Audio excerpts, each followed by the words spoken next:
la cinquième réforme ici, c'est la mise en œuvre du projet de rénovation des quartiers anciens du district d'Abidjan.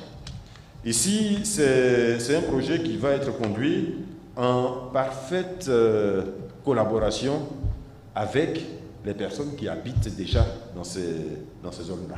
Il ne s'agit pas d'arriver, de raser ces quartiers dits anciens. Il s'agit de travailler avec les personnes qui habitent là et surtout de leur montrer l'intérêt de ce projet de rénovation. C'est pour donner quelques exemples, c'est quartiers anciens, mais également certains villages, mais qui sont encore dans le district d'Abidjan. Vous prenez Anono, vous prenez Blocos, vous prenez Biafra, vous prenez même une grande partie d'Atekoubé, Boribana, Adjamé village qui est à côté. Oui, donc tous ces quartiers, encore une fois en le disant, notre message ne doit pas être perçu négativement. On doit comprendre que quand quelqu'un a une valeur importante de sa parcelle, il faut que le bâti qui est dessus ait une valeur, entre guillemets, équivalente ou proche. Mais si vous avez une parcelle qui vaut 300 millions ou 500 millions de francs CFA et que vous avez un bâti qui ne fait même pas 10 millions dessus, il y a un problème. En réalité, c'est amener ces personnes-là, convaincre ces personnes-là à travailler avec l'État et avec les partenaires privés qui vont nous accompagner dans ce projet pour valoriser leur foncier. Aujourd'hui, à Djamé Village, c'est le plateau.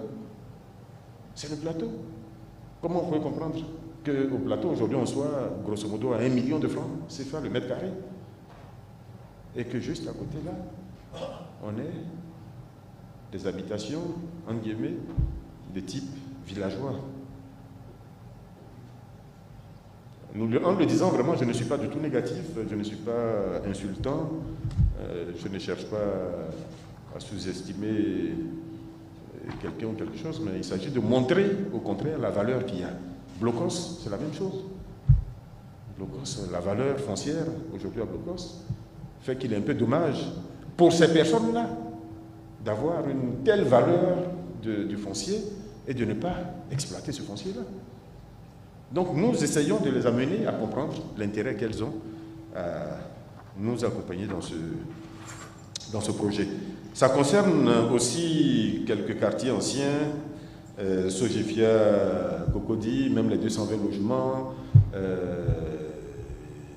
Vous partez dans les anciens quartiers de Yopougon aussi, les Niangon sud, nord, à gauche, à droite, peu importe.